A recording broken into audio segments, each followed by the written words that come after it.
प्रथम लागू दो चरण को, धनिये न छुड़ायो छीना।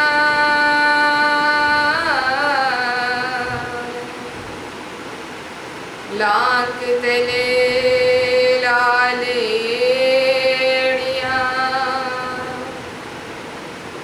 मेरे जीव के ही जीवन, धनी के गुण की मैं क्या कहूँ, इन अवगुण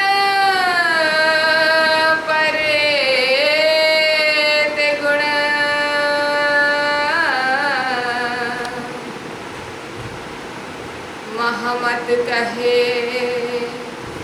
इन दुल्हे पर, मैं वारी वारी दुल्हन। महमत कहे इन दुल्हे पर, मैं वारी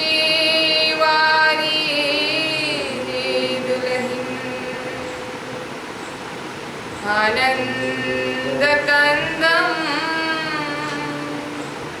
प्रभुदेव चंद्रम, ब्रजे सरूपेण पुरा विजातम, प्रवेश्य प्राप्तम प्रिय प्राणनाथम,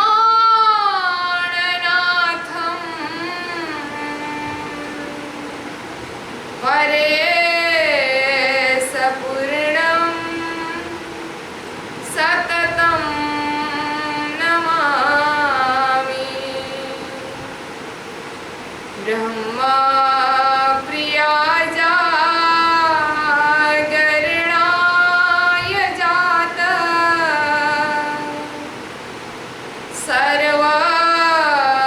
सर्वस्वपाता भवसिन्धुत्राता,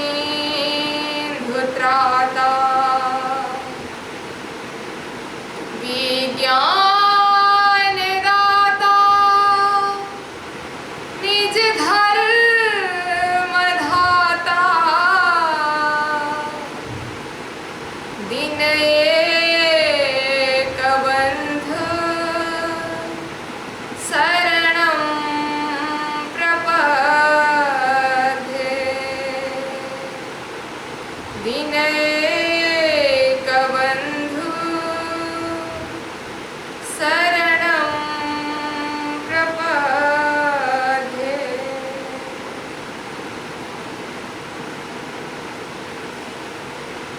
श्री महामती कहे साथ जी, भया चर्चा का वक्त, अब तुम सुनियो चित्त दे। लाल आगे आए बैठे इन तख्त, लाल आगे आए बैठे इन तख्त, इन उपाय के वास्ते आए दीव मारी आरवन। आई श्री बाई जीवंत में तब चले छुड़ावने दिन, नवी पोरबंदर पाटन सब ठौरो देखा फेर, काहू न हुआ मौसर ऐसी मोहजल की उठी लहर, ऐसी मोहजल की उठी लहर। नवी पोरबंदर पाटन।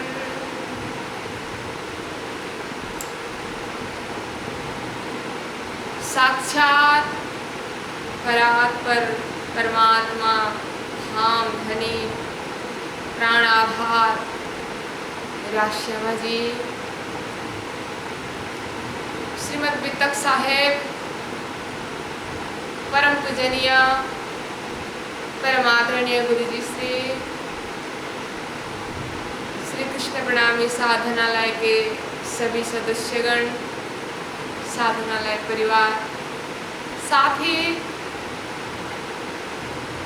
सामाजिक संजाल के माध्यम से हमारे साथ जुड़े हुए सद्धर्म प्रेमी धर्म शिरोमणि धनिक के लाडले सुंदर साजी आत्म समुदाय सुंदर साजी भक्तवृंद, आप सभी के श्री चरणों में यथायोग्य सभक्ति प्रेम प्रणाम करना चाहती हूँ। प्रणाम जी।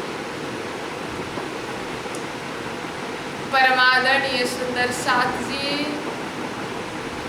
महीना व्यापी रूप में आयोजित श्रीमद् वितक चर्चा के आज हम 21वें दिन के प्रसंग में उपस्थित हुए हैं।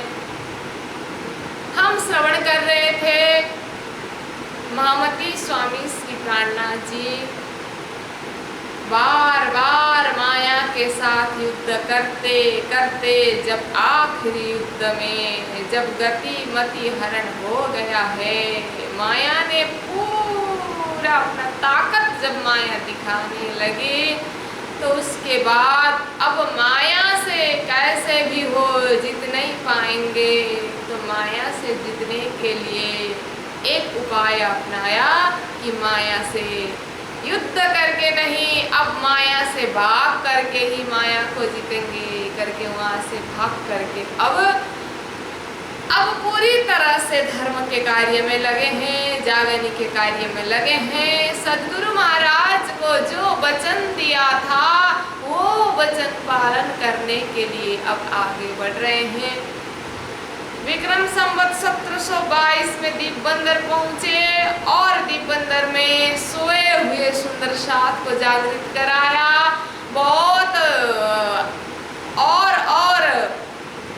बहुत सारे ब्रह्मात्माओं की जागनी हुई। तो अब 2 साल तक यहाँ रहे, हर प्रकार की समस्याएं भी आई, विघ्न बाधाएं भी आए। तो अब यहाँ से निकलने के लिए कैसे निकलूं सोच रहे थे, तो बाईजू महारानी साथ साथ अन्य बालिकाओं को भी अब अपहरणकारियों ने अपहरण किया।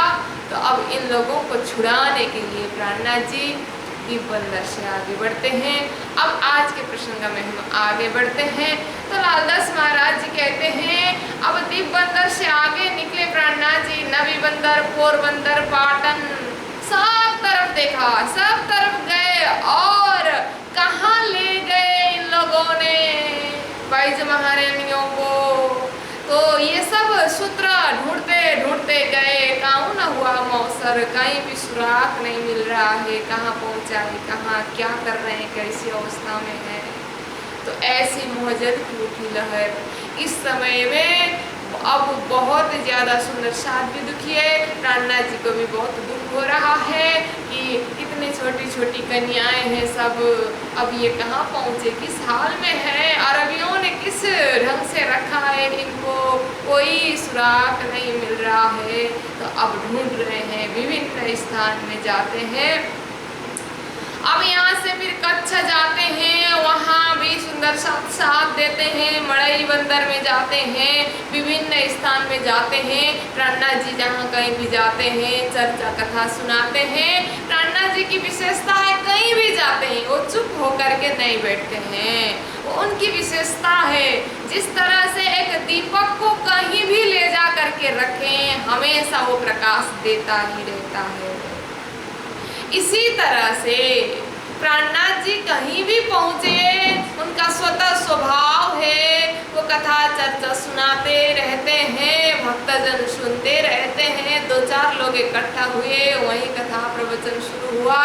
विभिन्न स्थान में जा करके और पुराने सुंदर साथ जितने मिलते हैं जो माया में पूरी तरह से सोए हुए हैं, उनको फिर जगाते जगाते आगे बढ़ रहे हैं। ऐसे करते करते सब सुंदर साथ को परम धाम का संबंध याद दिला रहे हैं, नए आ रहे हैं उनकी उसकी भी जागनी कर रहे हैं। अब प्राणनाथ जी इसके बाद कपाइये करके एक जगह पहुँचे, वहाँ हरवंश ठाकुर थे, उनको भी समझाया जगाया, माया में भूले हो तुम, परम धाम का संबंध याद करो करके जगाया और उनको तुम बिहारी जी के दर्शन के लिए जाओ, नौतनपुरी के दर्शन के लिए जाओ करके भेजे।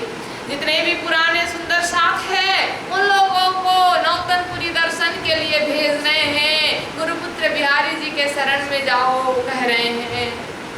जो कोई भी प्राणनाथ जी को महाराज ठाकुर के रूप में देखता है उनको कहीं ना कहीं तो श्रद्धा होनी चाहिए ना, श्रद्धा के सिर झुकाना चाहिए, इसीलिए बिहारी जी के पास भेज देते हैं। ऐसे करते फिर भोजनगर पहुँचे।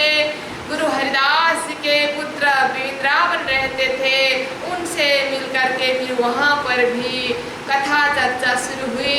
इस प्रकार से प्राणनाथ जी विभिन्न स्थान होते होते अब आगे बढ़ रहे हैं। यहाँ से नलिया पहुँचते हैं। प्राणनाथ जी का टारगेट है सीधा मस्कत बंदर जाने का। ये ओमान राज्य में है, सूत्र मिलता है वही है, इन लोगों ने वही रखा है। इन कन्याओं को अपहरण करके ऐसा सूत्र मिलता है। तो प्राणनाथ जी का टारगेट है मस्कत बंदर जाने के लिए। अब विभिन्न स्थान होते हुए नलिये पहुंचते हैं और नलिया से फिर ठट्ठा नगर में जाते हैं। नाथा जोशी एक सुंदर साथ है, उनसे मिलते हैं और वहाँ उनके साथ रहते हैं। तो यहाँ पर भी कथा चर्चा करते हैं। पहली बार ठट्ठा नगर पहुँचे हैं प्राणनाथ जी, तो 10-12 दिन वहाँ रुकते हैं, कथा चर्चा होती है।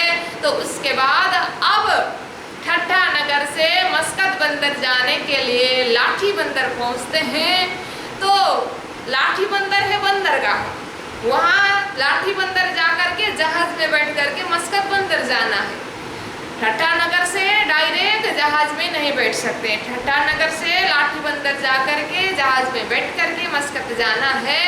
तो 10-12 दिन तक ठट्ठा नगर रह करके प्राणनाथ जी फिर लाठी बंदर जाते हैं, जहाज में जा करके बैठते हैं, लेकिन हवा अनुकूल नहीं हो रही है। 17 दिन तक तूफान आया, तूफान में तो जहाज आगे नहीं बढ़ेगा, इसीलिए जहाज में बैठे। 17 दिन तक तूफान आया, अब मौसम अनुकूल नहीं है करके प्राणनाथ जी फिर लौट करके ठट्ठा नगर ही आते हैं। तो लालदास महाराज जी कहते हैं फिर पधारे साथ वास्ते अजू मोमिन सोना भया मिला, और मोमिन के साथ और मोमिनों को जगाना था ना, अभी तक मिलाप नहीं हुआ है, इसीलिए धनी ने लौट आया।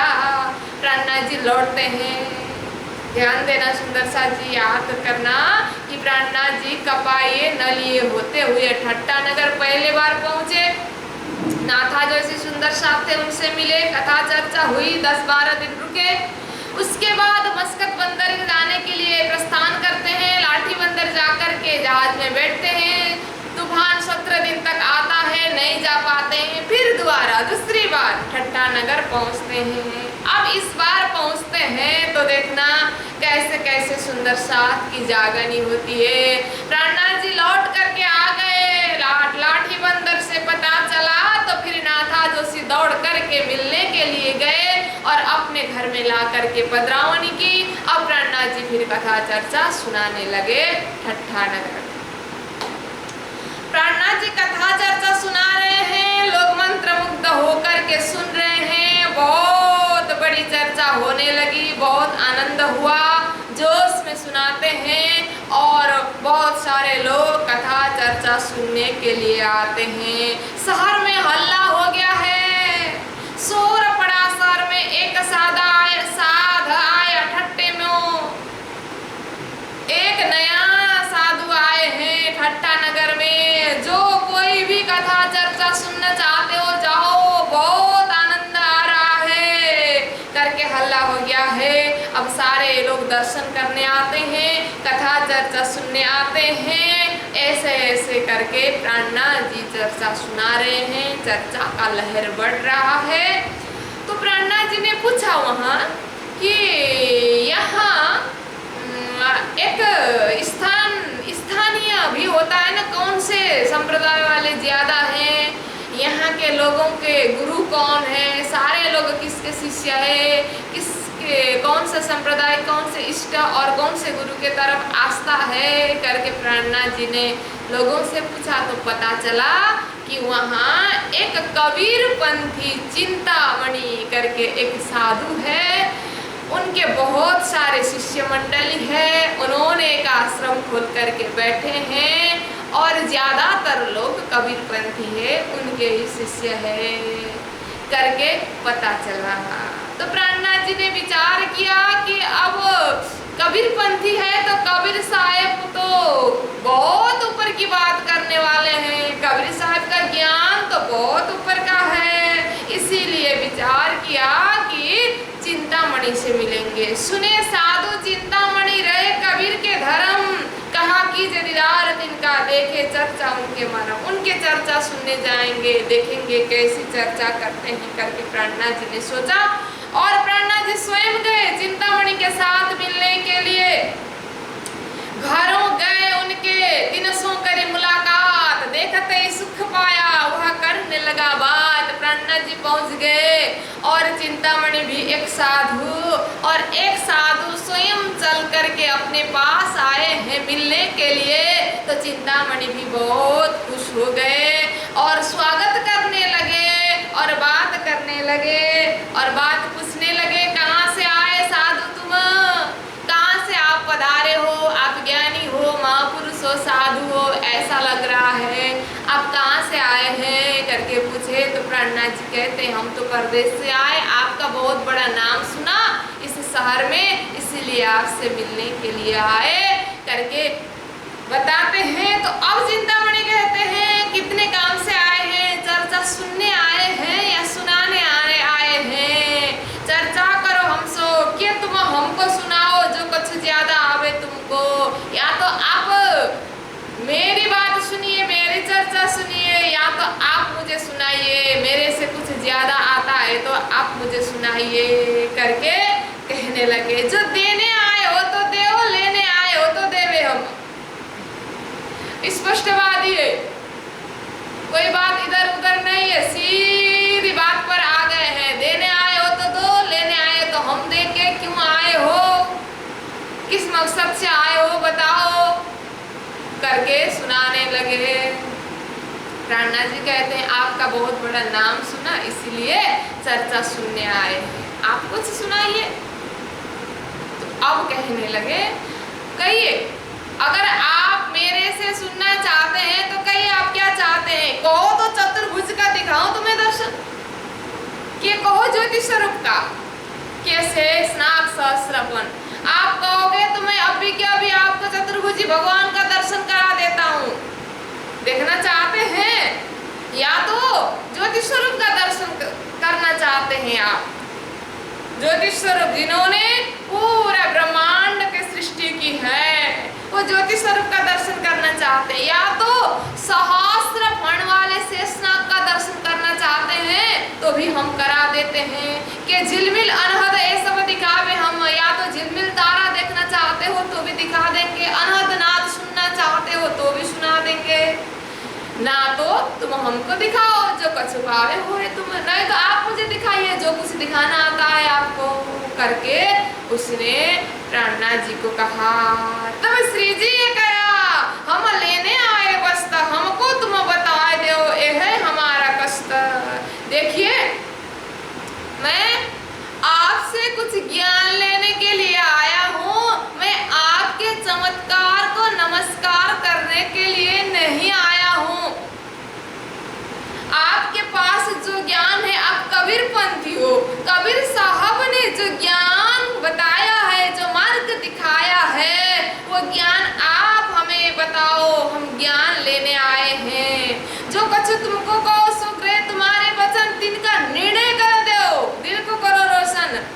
शास्त्र के आधार पर एक ब्रह्म का निर्णय करके मुझे बताइए, वो ब्रह्म कौन है, कहाँ रहते हैं, कैसे हैं, वो निर्णय करके शास्त्र के आधार पर ब्रह्म का निर्णय करके आप बताइए। हम वो जानने के लिए आए हैं, हम चमत्कार देखने के लिए नहीं आए हैं। चमत्कार से मोक्ष मिलने वाला नहीं है, चमत्कार से तो ब्रह्म प्राप्त होने वाला नहीं है। चमत्कार तो थोड़ी देर लोगों को भ्रमित करवाने के लिए ही है, बस लोगों को भ्रमित करवाया और लोग वाह वाह वाह करते हैं और दे देते हैं और लोगों की श्रद्धा इकट्ठा करते हैं, लेकिन वो चमत्कार दिखाने वाला उनकी आत्मा का मोक्ष नहीं है, आत्मा को लक्ष्य नहीं मिलता है। और आप चमत्कार दिखा करके लोगों को भ्रमित कर रहे हो और ये लोगों की सारे लोगों की जिम्मेदारी आपके ऊपर है। आप क्या करोगे?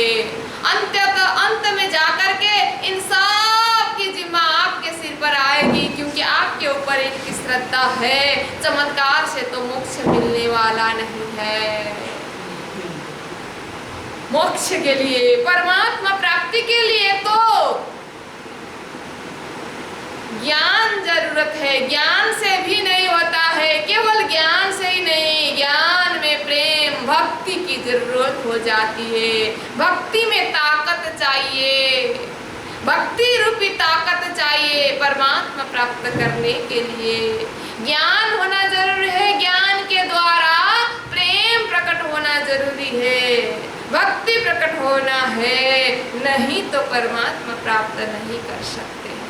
इसीलिए जितना भी चमत्कार की सिद्धियां करो, जितना भी ताकत कमाओ संसार में, जितना धन कमाओ, पैसा कमाओ, सिद्धियां प्राप्त करो, जो भी करो, लेकिन ताकतवर चीज संसार में भक्ति के सिवा कुछ भी नहीं होता है। इसीलिए कहते हैं, किसी ने बहुत खूब कहा है, दुनिया की ताकतवर चीज है, दुनिया में सबसे ताकतवर चीज है लोहा, जो सबको काट डालता है। लेकिन लोहे से भी ताकतवर है आग, जो लोहे को पिघला देती है। आग से भी ताकतवर है पानी, जो आग को बुझा देता है। पानी से भी ताकतवर है इंसान, जो उसे पी जाता है। इंसान से भी ताकतवर है मौत, जो उसे खा जाती है। और मौत से भी ताकतवर है भक्ति, जो मौत को भी टाल देती है। इसीलिए भक्ति, प्रेम, ज्ञान, ये सारे चीज की जरूरत है। चमत्कार में तो कोई ताकत नहीं है, इसलिए आप हमें ज्ञान की चर्चा करो। शास्त्रों के आधार पर आप हमें ब्रह्म निरूपण करके बताओ, कबीर साहब ने क्या कहा है। कबीर साहब के विषय में कुछ बताइए करके प्राणनाथ जी कहने लगे। तो अब चिंतामणि ने एक दोहा लेकर के आए और दोहा के विषय में बताने लगे कि दोहा है, कौड़ी ते हीरा भया, हीरा से भया लाल, आधा भक्त कबीर है, पूरा भक्त कमाल। इस दोहा है। तो दोहा के अर्थ करते हुए चिंतामणि कहने लगे कि कबीर साहब जो थे, उनके पिताजी थे वो कपड़ा सिलने वाले ही थे, तो वो तो कौड़ी के समान थे, उनका कोई मूल्य नहीं था। और उन कौड़ी से अर्थात उनके पिता से कबीर साहब हो गए। कबीर साहब हीरा के समान हो गए हैं, हीरा के समान उनका मूल्य हो गया है। और कबीर का भी पुत्र है कमाल, ये तो लाल अर्थात मोती के समान चमक गए हैं। और आधा भक्त कबीर है, पूरा भक्त कमाल। कबीर साहब परमात्मा के आधा ही भक्त थे, लेकिन कमाल तो पूरा भक्त बन करके निकल गए करके चिंतामणि ने अर्थ किया। अब प्राणनाथ जी ने सोचा ये तो सरासर गलत अर्थ कर रहे हैं। तब श्री जी ने कहा, तुम क्या जानो कबीर, तुम आधा भक्त इनको कहा, जो चित्त नाई तुम धीर। अरे आप कबीर पंथी होकर के भी आपने क्या पहचाना कबीर साहब को? आपने कबीर साहब को आधा भक्त कह दिया और कमाल जैसा को पूरा भक्त कह दिया है। कहाँ मजल कबीर की, केती अक्कल कमाल। प्राणनाथ जी कहते, कहाँ मजल, कहाँ लक्ष्य है कबीर का और केती अक्कल का। ऐसी बुद्धि है कमाल की, संसारिक बुद्धि है। तुलना करके दोनों को देखो। महामती प्राणनाथ जी ने कबीर साहब के लिए बहुत उच्च स्थान दिया है। वाणी में प्राणनाथ जी ने अपनी वाणी में कबीर साहब को पंचवासना के रूप में रखा है। एक भगवान जी वैकुंठ का नाथ सुखदेव भी इनके साथ, एक भगवान जी वैकुंठ का नाथ, एक भगवान विष्णु महादेव भी इनके साथ, सुख जी और सनकादिक दोए, कबीर भी पहुंचा सोए। भगवान विष्णु महादेव सुखदेव सनकादिक और कबीर ये पंचवासनाएं हैं, उनके लिए प्राणनाथ जी ने बहुत बड़ा सम्मान दिया हुआ है। उसमें भी कबीर साहब जिन्होंने स्पष्ट रूप से बहुत सारे दोहाओं में अक्षरातीत तक लक्ष्य कर दिया है, पर ब्रह्म तरफ लक्ष्य कर दिया है। कबीर साहब कहते हैं, चलते चलते पग थके नगर रहा नौ कोस, बीच में डेरा पड़ गया कबीरा किन्ने देवे दोष। मैं चल रहा था, चलते चलते गया परमात्मा तक पहुंचने के लिए, जब 9 लाख कोस योजन बाकी था तो बीच में ही मैं थक गया हूँ, आगे नहीं जा पाया हूँ। अक्षरधाम तक अपना पहुंच बनाया है, वहां तक लक्ष्य बनाया है। फिर कहते हैं, जा घर में अवला बसे सो ही प्रेम का पूर, दास कबीरा यूं कहे सो घर हमसे दूर।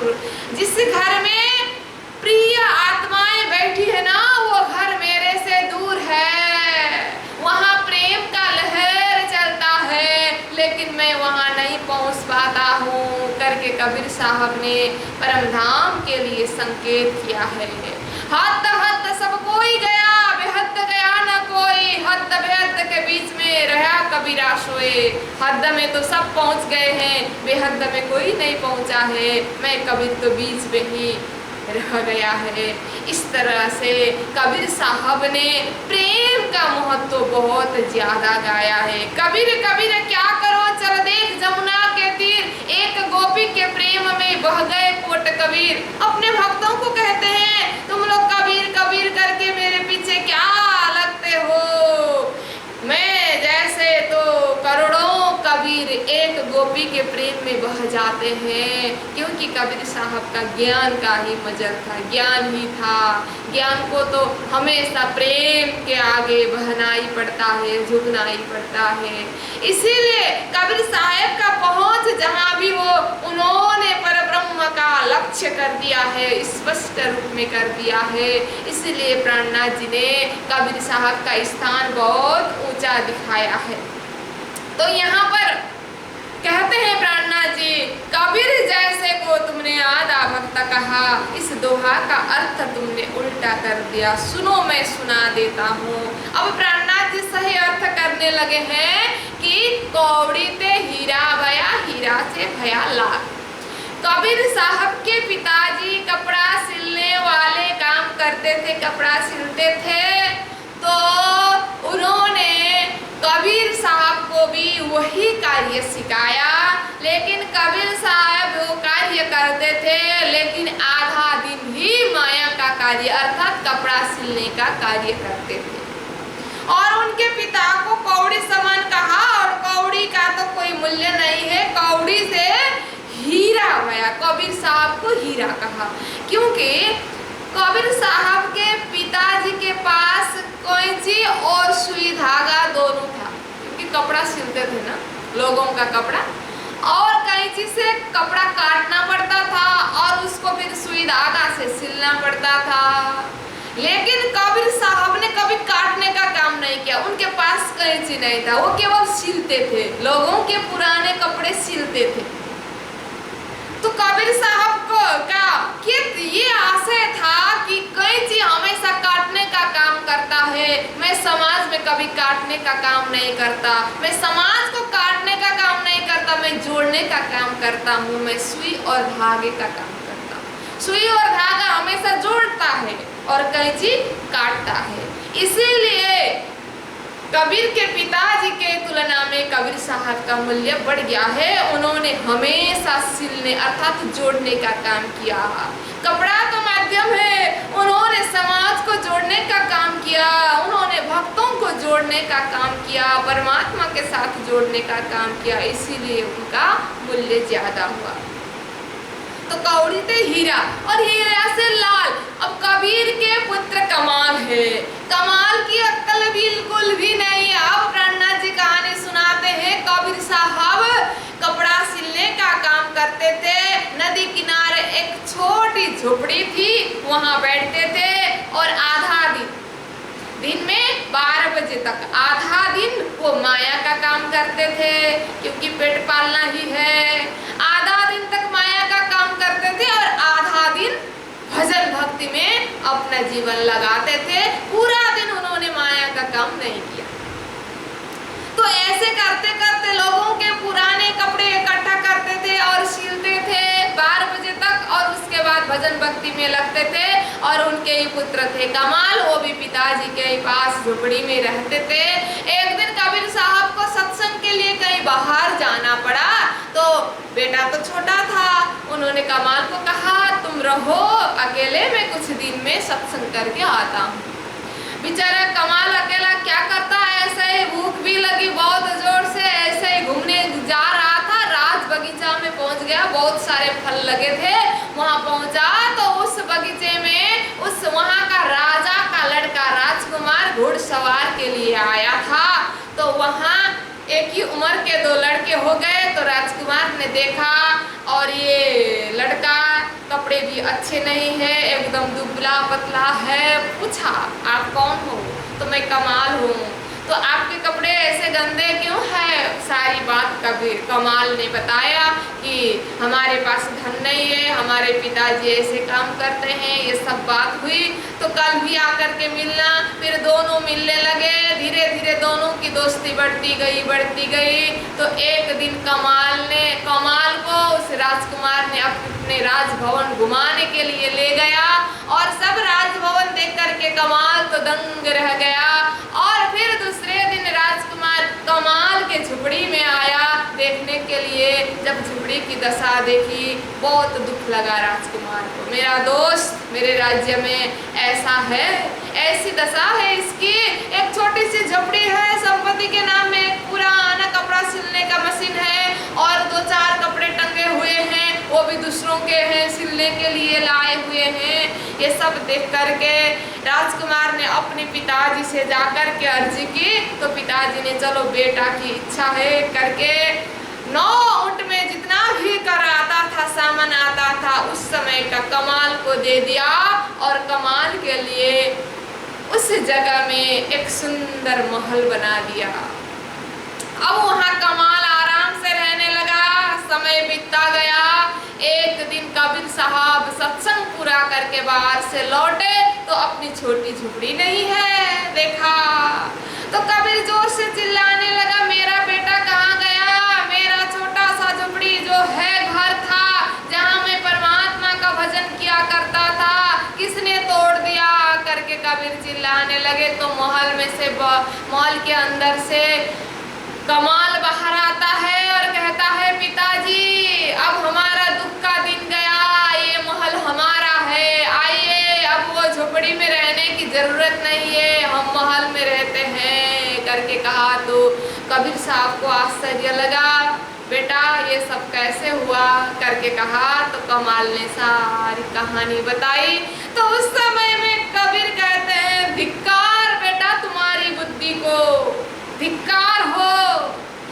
मुझे तो मजबूरन अपने पेट पालने के लिए और तुम्हारा पेट पालने के लिए आधा दिन माया का काम करना पड़ता था, इसीलिए मैं माया का आधा भक्त था। लेकिन तुम तो पूरी तरह से माया के हो गए हो, तुम तो पूरे माया के भक्त हो गए हो। बोलो श्री कृष्ण कन्हैया लाल की जय। इस दोहा का अर्थ था आधा भक्त कबीर है, सही है, और कमाल पूरा भक्त, लेकिन परमात्मा का नहीं। कबीर माया के आधा भक्त है और कमाल माया के पूरे भक्त हैं। ऐसे माया की तरफ जिसकी बुद्धि हो, माया के पूरे भक्त हो, उनको आपने इतना ऊंचा स्थान दिया। कहाँ कबीर कहाँ कमाल करके प्राणनाथ जी चिंतामणि को समझाने लगे। कहाँ कबीर कहाँ कमाल, विचार देखो आप स्वयं विचार करके देखो, दोनों को तुलना करके देखो। कहते हैं और उसके बाद कहते कहते प्राणनाथ जी को जोश आया। जोश में प्राणनाथ जी ने कबीर के एक दोहा के ऊपर अर्थ करके प्राणनाथ जी चले गए। कबीर साहब ने दोहे में कहा है, कबीर साहब का दोहा है, एक पलकते गंग जो निकसी हो गए 14 पानी, उही पानी दो पर्वत ढांपे दरिया लहर समानी, उड़ मक्खी तरवर चढ़ बैठी बोले अमृत बाणी, उही माखी के मखा नहीं बिन पानी गर्भानी, तिन गर्भे गुण तीनों जाए वह तो पुरुष अकेला, कहे कबीर या पद को बूझे सो सतगुरु हम चेला। कबीर साहब ने दोहा में कहा, ऐसा दोहा कबीर साहब के मुखारविंद से निकले, लेकिन इसका अर्थ स्वयं कबीर साहब भी नहीं कर पाए, उन्होंने भी नहीं किया है। तो इस दोहा के लास्ट में जाकर के कहते हैं, कहे कबीर या पद को जो बूझे, इस दोहा को जो समझता है और जो इसका अर्थ कर देता है, सो सतगुरु हम चेला, वो मेरा सतगुरु है, मैं उसका चेला बन जाता।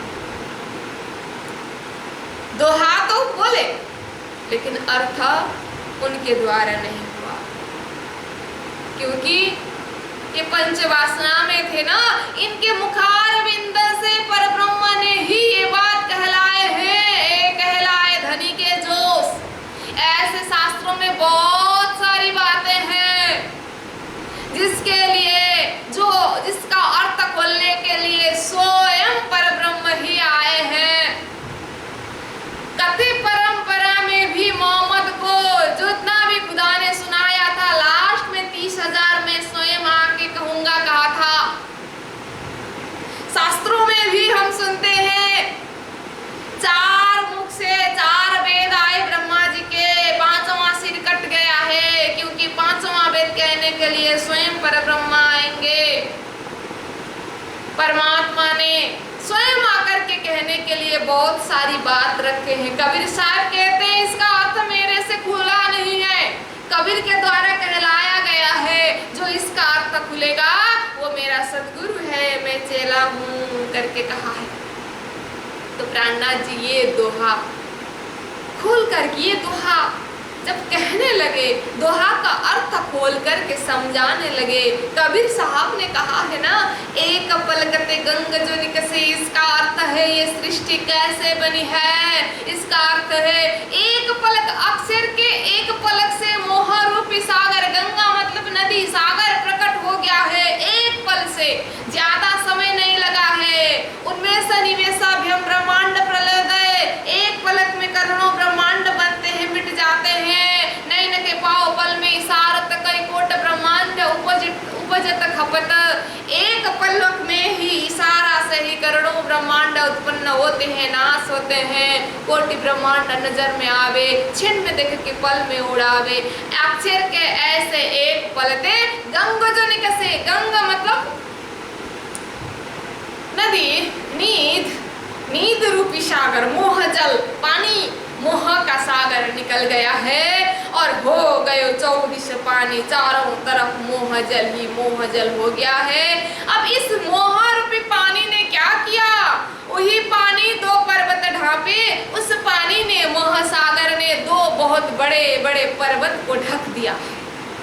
जब मोह रूपी सागर आता है सामने में और मोह के सागर में असंख्य जीव प्रकट होने लगे, उनको तो बहुत बहुत बड़े पर्वत भी ढक गए। आंख के सामने मोह आ गया ना, तो मोह के उस पार क्या है पता नहीं चलता। भले मोह का कोई अस्तित्व न हो, अस्तित्ववान पर्वत को ढक दिया।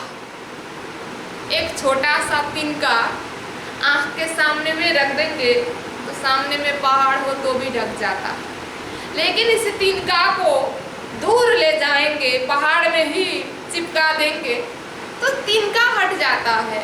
ऐसे ही हमने मोह को कितना महत्व दिया है, मोह को पूरे सामने में रखा है तो बहुत बहुत बड़े पहाड़ भी ढक जाते हैं और मोह को दूर कर दिया है तो मोह का कोई अस्तित्व नहीं रहता है। तो ये पानी है मोह सागर, और वो दो बड़े बड़े पर्वत है अक्षरधाम और परमधाम रूपी पर्वत।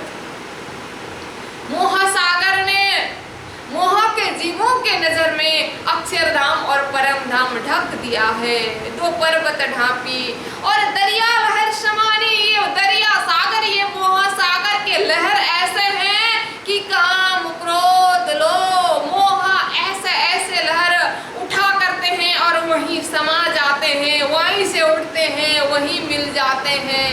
84 लाख योनि इसी मोह सागर में से प्रकट होकर के वहीं मिल जाते हैं। ऐसे सागर में से उड़ मक्खी तरवर चढ़ बैठी बोले अमृतवाणी। एक मक्खी उड़ गई है सागर में से और वृक्ष में चढ़ करके बैठी और अमृतवाणी बोलने लग गई है। ऐसे मोह रूपी सागर से एक जीव आत्मा उठ करके मानव शरीर रूपी वृक्ष में बैठ करके पूरा ज्ञान रूपी अमृतवाणी सुनाने लगा है। अगर सृष्टि में देखेंगे तो पूरा सृष्टि में से त्रिदेव रूपी मक्खा निकल करके वेद के वचन ज्ञान सुनाने लगे हैं, लेकिन वही माखी के मक्खा नहीं बिना पानी गरवानी। वो मक्खी भी कहाँ से प्रकट हुई है और वो सृष्टि करने लगती है, और सृष्टि भी कैसे की ये भी पता नहीं है। जीव को कहाँ से प्रकट हुआ है ये पता नहीं है। मैं कहाँ से उत्पन्न हूँ, आधार ढूंढता है जीव, वो पता नहीं चलता है। ब्रह्मा जी से उत्पन्न हुए हैं करके ब्रह्मा जी तक पहुंचा और ब्रह्मा जी को ही सब कुछ माना, तो फिर पता चला शास्त्रों ने बताया ब्रह्मा जी की भी उत्पन्न हुई है, और ब्रह्मा जी की उत्पन्न कहाँ से हुई, शेष नारायण भगवान तक पहुँचे, फिर पता चला उनकी भी उत्पत्ति हुई है। फिर आदि नारायण भगवान तक पहुँचे, पता चला उनकी भी उत्पत्ति हुई है, वो भी उत्पन्न हुए हैं, लेकिन कहाँ से उत्पन्न हुए स्वयं आदि नारायण भगवान को भी पता नहीं चलता है। तो कहाँ से उत्पन्न हुए, सपना के जीवों को मैं कहाँ से उत्पन्न हुआ हूँ करके जिस तरह से पता नहीं चलता है, इसीलिए किसी को भी पता नहीं है कि हम कहाँ से आए हैं। वो उत्पन्न करने वाले तो अक्षर ब्रह्म जागृत के स्वरूप, उनके मन अव्याकृत से भी, अव्याकृत के प्रणव ब्रह्म से भी एक सुरता आया है, किसी को पता नहीं है। मक्खी के मक्खा नहीं है बिना पानी गरवानी। कहाँ से ये सब सृष्टि बन रही है ये पता नहीं है। तो अब उस पानी से तीन गर्भे गुण तीनों जाए, उनमें से 3 गुण प्रकट हो गए हैं, सतरजतम त्रिदेव प्रकट हुए हैं, लेकिन सारी सृष्टि करने पर भी वो सृष्टि करने वाले पुरुष अकेले हैं। तो कबीर साहब कहते हैं इसका अर्थ जो खोल देगा वो मेरा सतगुरु है, मैं उसका चेला हूँ करके अर्थ करने लगे। अर्थ कर दिया और प्राणनाथ जी फटाफट वहां से निकलने लगे। चर्चा में पहुंचना था तो कबीर साहब को, पहले कबीर साहब जिस गुरुकुल में बैठ करके शिक्षा लेते थे तो वहां के गुरु ने कहा था कबीर को कि तुम्हारे पास किसी दिन कोई साधु आकर के इस दोहा का अगर अर्थ खोलेगा तो उसके शरण में जाना, वो स्वयं परब्रह्म परमात्मा का स्वरूप होगा। तो मैं कैसे पहचानूं कब आएंगे वो करके कहा। तो उन गुरु ने कोई तिथि मिथि लिख करके दिया था बहुत पहले, जब विद्यार्थी जीवन में थे ये चिंतामणि, तो तिथि मिथि दिया था। जब प्राणनाथ जी ये अर्थ करने लगे तब चिंतामणि को याद आया, शिष्य को कहने लगा देखो शब्द आगे चला, सो शख्स मिलिया आए। वो व्यक्ति पहुंचा क्या जो जिसके लिए गुरुदेव ने कहा था देखो शब्द तो आगे निकल रहे हैं, ये तो पार पहुंचा रहे हैं। मैं तुमसे कहता था जो शब्द आगे चलता, अपने शिष्य को कहते मैं पहले कहता था ना कोई आएगा ऐसा अर्थ खोलने वाला तो उसके शरण में जाना है। ये वही व्यक्ति है, इसने अर्थ खोल दिया है। लाओ मेरे पुराने डायरी लाओ करके शिष्य को कहता है। जब उनका पुराना डायरी था निकाल के देखा, फटाफट वो तिथि मिथि लिखा था। गुरुदेव ने कहा वो तिथि मिथि देखा तो आज का ही दिन था। बोलो श्री कृष्ण कन्हैया लाल की। अरे यही व्यक्ति है, गुरुदेव ने कहा है, ये तो कोई सामान्य व्यक्ति नहीं है। अब इनके पास अभी तो आए थे, कहाँ रहते हैं ये भी नहीं पूछा, अपने ही बात सुनाने लगा। क्या देखोगे करके अपना ही अहंकार दिखाने लगा। अब ये कहाँ मिलेंगे, प्राणनाथ जी तो आए वापस गए। अब बात करते करते ढूंढते ढूंढते संध्या समय हो चुका है। अब निकला, तुरंत निकला चिंतामणि प्राणनाथ जी को ढूंढने के लिए। प्राणनाथ जी तो अपने आसन में आकर के कथा चर्चा सुनाने लगे। दौड़ते दौड़ते गया, कलु मिश्र नाम का एक व्यक्ति मिला। उसने पूछा, एक नया साधु आए हैं ना, यहाँ कहाँ रहते हैं? तो कलु मिश्र ने बताया, मैं भी एक बार तो मिला हूँ, लेकिन वो अभी यहाँ नहीं है, नाथा जोशी के घर में है, वहाँ मिलेंगे करके एड्रेस बताया। चिंतामणि ढूंढ रहा है, रात भर चिंतामणि ने प्राणनाथ जी को ढूंढा। ढूंढते ढूंढते सुबह हो गया है, तब पता चला नाथा जोशी के घर में है। तो चिंतामणि नाथा जोशी के घर पूछते पूछते वहां पहुंचा। तो अब वहां पहुंचा तो प्राणनाथ जी चर्चा सुना रहे थे। एक आसन पर प्राणनाथ जी बैठे थे, साथ सब बैठे थे, बीच में बैठे श्रीराज। चर्चा के वक्त में लगा चिंतामणि कदमों इन काज। प्राणनाथ जी चर्चा सुना रहे थे, वो सब सुंदर साथ प्राणनाथ जी को घेर करके बैठे थे। तो चिंतामणि पहुंच गए। इतने बड़े साधु, इतने सारे शिष्य मंडली लेकर के बैठने वाले शिष्य मंडली के साथ ही पहुंचे और जाकर के धीरे से पीछे ही चर्चा में बैठ करके चर्चा का आनंद लेने लगे। ये है श्रोता धर्म। जब कभी भी चर्चा में पहुंच जाते हैं, चर्चा हो रही है, तो आगे जा करके प्रणाम करके, सबको प्रणाम बोल करके हम बैठते हैं ना, चर्चा में बाधा पड़ जाती है, डिस्टर्ब हो जाता है। ये श्रोता धर्म नहीं है, सबका ध्यान भंग हो जाता है। इसीलिए श्रोताओं को ये भी ख्याल रखना चाहिए कि मेरे कारण किसी को भी चर्चा में बाधा ना हो। चिंतामणि पहुंचे और धीरे से पीछे बैठे, चर्चा सुनने लगे। और उनके साथ जितने भी शिष्य मंडली आए थे, उन सब ने भी चर्चा सुने। चिंतामणि को चर्चा सुनते सुनते बहुत आनंद आया, अपनी मूली गई भूल। मैं कितना बड़ा साधु हूँ, कितना बड़ा गुरु हूँ, मेरे कितने शिष्य मंडली है, और इतना बड़ा गुरु होकर के आकर के दूसरे गुरु के सामने छोटा बन करके चर्चा सुन रहा है, लोग क्या कहेंगे, सब भूल गया। कोई मर्यादा की परवाह नहीं की, चर्चा सुनने आया, बहुत आनंद आया। और इनके जितने भी शिष्य थे, सब में खलबल पड़ गई है। क्या हुआ हमारे गुरुदेव को? हमेशा लोगों को चमत्कार दिखा करके सारे लोगों को अपने बस में करते थे, आज एक साधु के पीछे पड़ गए हैं, इनके बस में हो गए हैं। क्या हुआ गुरुदेव को? शिष्य मंडली में खलबल पड़ी, लेकिन चिंतामणि ने किसी की परवाह नहीं की। चिंतामणि रोज रोज कथा सुनने के लिए आने लगे। दिन 2 या 3 लगा, चर्चा सुनी बनाए, 2-3 दिन तक चर्चा सुनने लगे।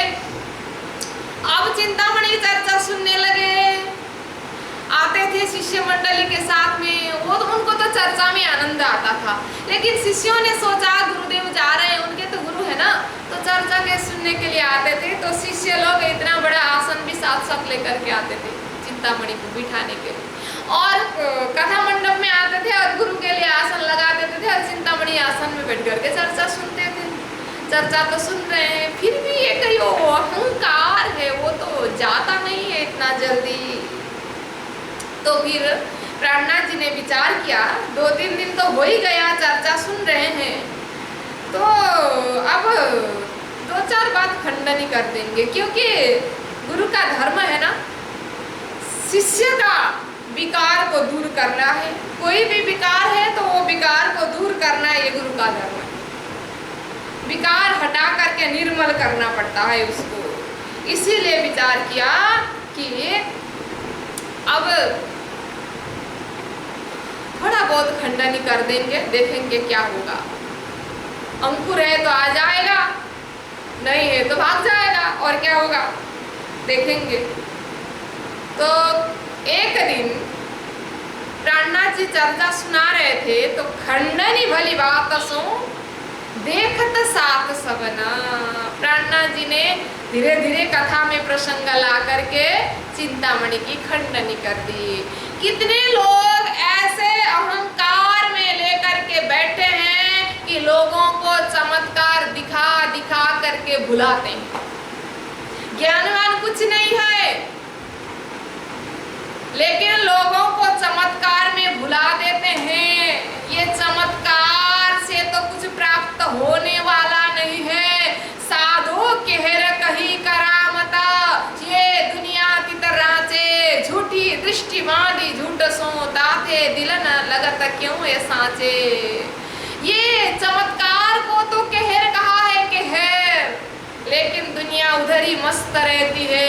ये तो झूठ है, झूठ की दृष्टि झूठ से ही बंधी हुई है। दिल में कोई सच्चाई नहीं है, सच्चा वस्तु प्राप्त होता नहीं है। लेकिन लोग खुद तो डूबते हैं, सारे शिष्य मंडली को भी डुबाते हैं। और कथा सुनने आते हैं तो इतना अहंकार लेकर के आते हैं, स्वयं आसन लगा के बैठते हैं। जब कथा में आते हैं जिस तरह से जूता चप्पल बाहर उतार देते हैं, उसी तरह से अपने विकार को भी बाहर ही उतार के आना चाहिए करके स्पष्ट खंडनी, नाम तो नहीं लिया लेकिन खंडनी कर दिया।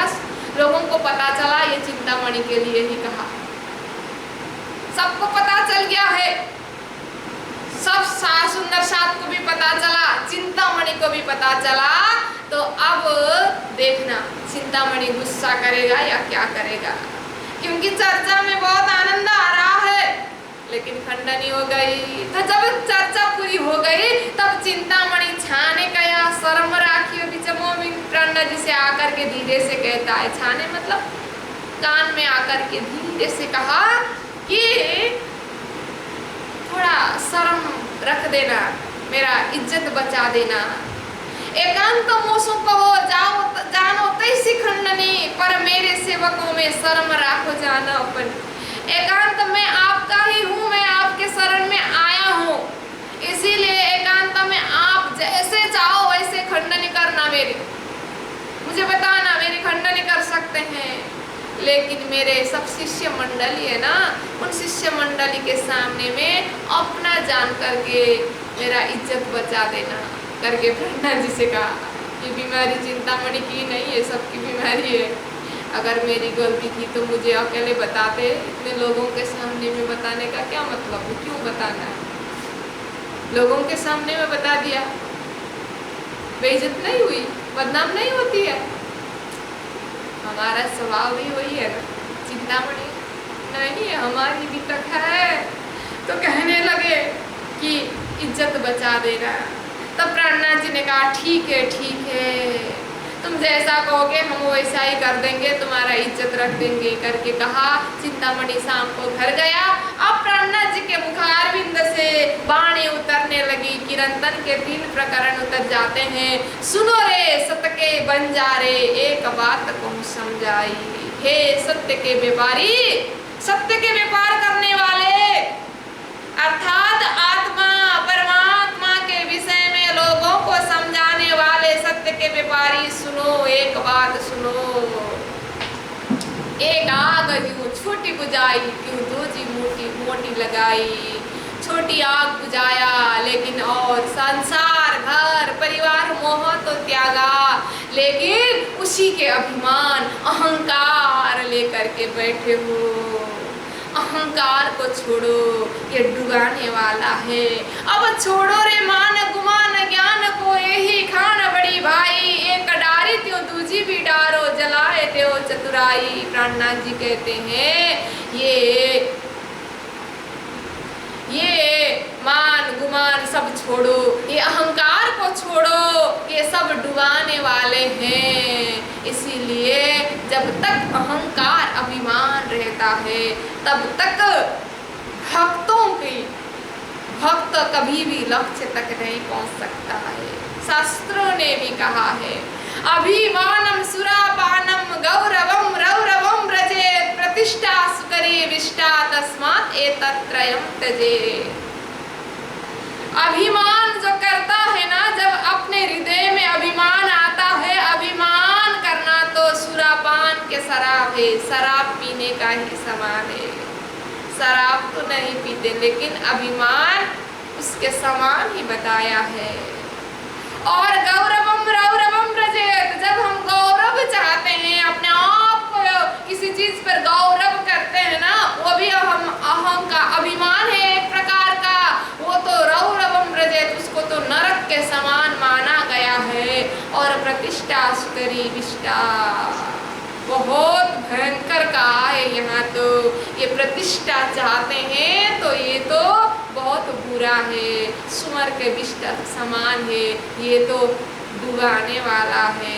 इसीलिए इन 3 चीज़ों को त्यागना है, अभिमान, गौरव और प्रतिष्ठा, इन 3 चीज़ों को हमेशा त्यागना है। प्राणनाथ जी भी वाणी में कहते हैं ना, मारा प्रतिष्ठा पैजारो, जब प्रतिष्ठा आया हृदय में तो उसको तो जूता से मारना, ये डुबाने वाला। इसीलिए यहाँ भी समझाते हैं अहंकार को छोड़ना है, अहंकार को हटाओ।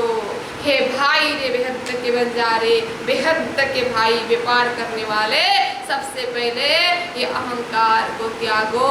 अहंकार डुबाने वाला है। जितना जितना हम अहंकार करते हैं तो हम मीठे नहीं होते हैं, हम खारे बन जाते हैं। लोग हमें पसंद नहीं करते हैं। जो व्यक्ति अहंकारी है किसी को पसंद नहीं है। हम कोई दूसरा व्यक्ति अहंकारी है तो हमें वो व्यक्ति पसंद नहीं आता है, तो हमारे में भी अहंकार है तो वो भी दूसरों को पसंद नहीं आता है। ये समझना जरूरी है। दरिया ने झरने से पूछा, दरिया तो बहुत बड़ा और बड़ा होने का अहंकार उसके पास है, मेरे से बड़ा कोई नहीं है, और झरना तो बहुत छोटा। तो उससे पूछा दरिया ने झरने से पूछा, तुझे समुंदर नहीं बनना है क्या? झरने ने बड़ी विनम्रता से कहा, बड़ा बनकर खारा हो जाने से अच्छा है छोटा रहकर मीठा ही रह जाऊं। देखिए, समुद्र बहुत बड़ा तो क्या है, लेकिन उसका पानी खारा हो गया है, कोई पीना नहीं चाहता है। और झरना बहुत छोटी, लेकिन उसका पानी इतना मीठा होता है, सब पीना चाहता है। इसीलिए बड़ा होकर के खारा होने से अच्छा तो छोटा रह करके मीठा ही रह जाऊं। जब नरमाई है, जब नम्रता है, विनम्रता है, तो हम मीठे हो जाते हैं, सब लोग पसंद करने लगते हैं। इसीलिए यहाँ प्राणनाथ जी ने अहंकार के ऊपर बहुत कहा है। तो ये कीर्तन के प्रकरण उतरते हैं, तो उतर करके सुबह जब चिंतामणि आते हैं, ये चौपाइयाँ प्राणनाथ जी ने लिख करके चिपका दिए हैं। देखते हैं कि ये सुनो रे सत के बंजारे, ये सारे मेरे लिए कहा है। उसमें अहंकार के लिए ज्ञान गुमान छोड़ो करके कहा है। पढ़ा चिंतामणि ने, पढ़ करके प्राणनाथ जी के पास आता है, आकर के प्राणनाथ जी के शरण पड़ता है। अब मारो काले कुत्ते को लाठी सिरों पर। मेरे में जो अहंकार है, ये अहंकार काला कुत्ता के समान है। इस काले कुत्ते रूपी अहंकार को मारिए, सिर के ऊपर लाठी प्रहार करके मारिए। प्राणनाथ जी ने उन चौपाइयों का अर्थ कर दिया है। चिंतामणि शरण में पड़ा। अभी तक तो शिष्य के सामने में इज्जत बचा दीजिए कह रहा था, अभी तो स्वयं बोलने लगा। सारे शिष्यों को देख करके बोलने लगा, सेवकों आगे तब कहा, मैं खाली कछु न खबर, अब मैं खाली हूँ, मेरे पास कुछ भी नहीं है। तुम लोग मेरे पीछे मत लगो, तुम लोग प्राणनाथ जी के शरण में आओ, मैं खाली हूँ। अभी तक जो भी अहंकार था मेरे में, वो अहंकार बेकार का था, मेरे में कुछ भी नहीं था। प्राणनाथ जी के शरण में आ गया है, मारिए, ज्ञान रूपी लाठी से मारिए। ये काला कुत्ता मेरे में अभी भी जिंदा है, इसको हटा दीजिए आप करके प्राणनाथ जी के शरण में आया। तब श्री जी सराहिया श्याबास चिंतामणि, बोलो श्री प्राणनाथ प्यारे की। अपनी गलती देखने की ताकत ब्रह्म आत्माओं में ही होती है। इसीलिए जब उसने गलती स्वीकारा तो प्राणनाथ जी ने शाबाशी दी।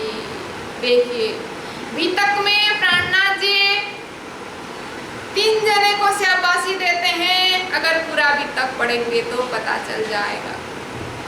3 बार कहा है शाबाश, 3 जनों को मिलता है। ये पहला शाबाशी है, चिंतामणि को मिला।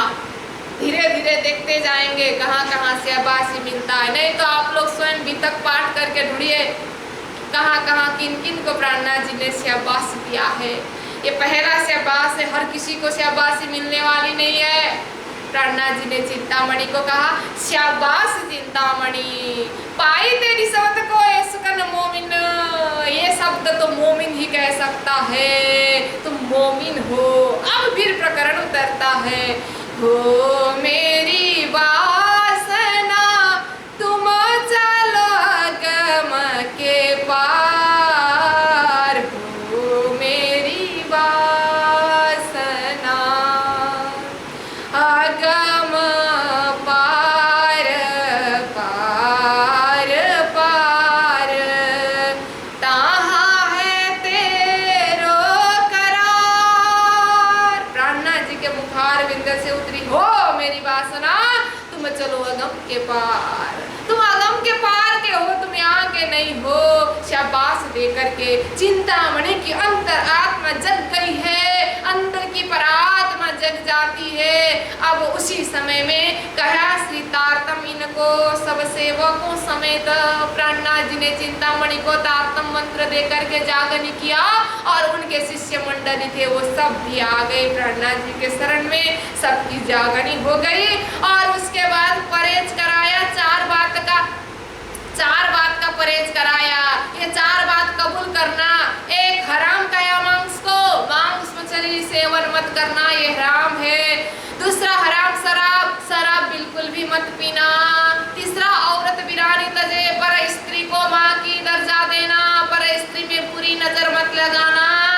सो पावे हयातियाब, चोरी झूठ बोलना इनका छुड़ाया उदार, और चोरी मत करना और झूठ मत बोलना। ये 4 चीज संकल्प करके, पानी पकड़ के संकल्प करवाया 4 चीज छुड़ाने के लिए, और उसके बाद इनकी जागरणी हो गई। अब चिंतामणि प्राणनाथ जी के शरण में आकर के कहते हैं, प्राणनाथ जी ये चिंतामणि जो मेरा नाम है ना, बहुत बदनामी नाम है। चिंतामणि बोलते ही लोग अच्छा वो चमत्कारी साधु बोलेंगे लोग, इसीलिए मैं जितना भी अपना पुराना पहचान है ना वो सब मैं छोड़ना चाहता हूँ। इसीलिए मुझे कोई नया नाम दीजिए, और मुझे सबसे छोटी सेवा दीजिए जिसमें मेरा सारा अहंकार दूर हो जाए, अहंकार ना रहे करके प्राणनाथ जी के शरण में जाते हैं। तो प्राणनाथ जी ने उनका नाम श्यामल दास करके रख दिया है, और उनको सेवा दी कि सुंदर साथ बहुत जगह में है। तो अभी के जैसे मोबाइल टेलीफोन ये सब की व्यवस्था नहीं थी, चिट्ठी ही माध्यम थी उस समय में। तो सुंदर साथ के पास चिट्ठी का आदान प्रदान करने की सेवा तुम्हारी हुई करके सेवा देते हैं। अब श्यामल दास बन करके चिट्ठी आदान प्रदान करने की सेवा लेकर के पूरा प्राणनाथ जी के साथ ये चलते हैं जागरणी कार्य में। जब दिल्ली में 12 मोमिन की बात आती है, 12 मोमिन में भी ये शामिल हो जाते हैं। तो आगे की यात्रा करते करते पन्ना नहीं पहुंच पाते। रामनगर में जब बहुत बड़ी महामारी फैलती है उस समय में इनका धाम गमन हो जाता है। तो अभी जब जगह है तब से अब प्राणनाथ जी के साथ में है, ये पूरा जीवन भर प्राणनाथ जी के जागरणी के अभियान में साथ देते हैं। इस तरह से चिंतामणि एक कबीर पंथी की जागरणी हो गई। इसीलिए लालदास महाराज जी ने कहा था अभी मोमिन आना बाकी था, प्राणनाथ जी को दोबारा आना पड़ा। अब इसके बाद कथा चर्चा चल रही है। इसी चर्चा प्रसंग में एक चतुरा नाम का एक ब्राह्मण है, वो भी चर्चा में आता है। रोज रोज दूध लेकर के आ जाता है, वो चर्चा सुनता है। जब प्राणनाथ जी अखंड ब्रजराज के विषय में चर्चा सुनाते हैं तो वो चर्चा सुनता है, उसको आश्चर्य लगता है, क्योंकि वो पहले भी भागवत चर्चा सुनता था। उसी ठट्ठा नगर में एक सेठ है, लक्ष्मण सेठ, जिनका घर पोरबंदर में है। तो ठट्ठा नगर में उनके बहुत सारे गोडाउन है, वो व्यापार करते हैं। उनका घंटे पहले सारे कामदार को छुट्टी देते थे और कामदार को रखते थे गोदाउन में और सबको भागवत कथा सुनाते हैं। लक्ष्मण सेठ ये भागवत के प्रकांड विद्वान है। तो ये चतुरा लक्ष्मण सेठ से पहले भागवत सुनता था, लेकिन जब प्राणनाथ जी ने भागवत का रहस्य खोल दिया, जब अखंड ब्रजरास के विषय में प्राणनाथ जी ने बताया, इसको आश्चर्य लगा। ब्रज अखंड रास अखंड क्यों करो, कहाँ है? जिस तरह से प्राणनाथ जी ने अर्थ खोला, इसने अब जाकर के लक्ष्मण सेठ को कहता है, आप अखंड ब्रजरास करके कहते हैं भागवत के माध्यम से, कहाँ है ये? आप तो कहते हैं ब्रह्मांड से अलग है, वो कहाँ है? अगर ब्रह्मांड में है तो ब्रह्मांड महाप्रलय में नाश होता है, तो अखंड कहाँ रहा? अगर नहीं है तो कहाँ है? ये सारी बात पूछता है। तब उस लक्ष्मण सेठ को आश्चर्य लगता है, पूछते हैं तूने कहाँ सुना ये बात, कहाँ से निकाला ये बात? तो चतुरा कहता है, एक साधु आए हैं प्राणनाथ जी ठट्ठा नगर में, बहुत लोग उनकी चर्चा सुनते हैं, ये सारा रहस्य वो खोलते हैं, भागवत की एक एक रहस्य को वो खोलते हैं, अखंड ब्रजरस कहाँ है, कैसे है, किसने किया, सारी बात वो सुनाते हैं। कहते हैं तब ये लक्ष्मण सेठ कहते हैं मुझे भी लेके चलना, मुझे भी लेके चलना करके कहते हैं। तो अब वो चतुरा लक्ष्मण सेठ को ला करके प्राणनाथ जी के साथ मिलाते हैं ठट्ठा नगर में। कल के प्रसंग में विस्तार के साथ श्रवण करेंगे। आज का समय पूरा हुआ है, तो सुंदर शाह जी याद रखेंगे, प्राणनाथ जी दीप बंदर में थे, बाईजी महारानी बंधन में आ गई। बाईजी महारानी को छुड़ाने के लिए प्राणनाथ जी विभिन्न स्थान होते हुए, ठट्ठा नगर होते हुए मस्कत बंदर जा रहे थे। तूफान आया, नहीं जा पाए, फिर लौट के ठट्ठा नगर ही आए। अब यहाँ आकर के जागनी कर रहे हैं। कबीरपंथी चिंतामणि की जागनी हुई। अब कल के प्रसंग में भागवत के प्रकांड विद्वान लक्ष्मण सेठ की जागनी होती है।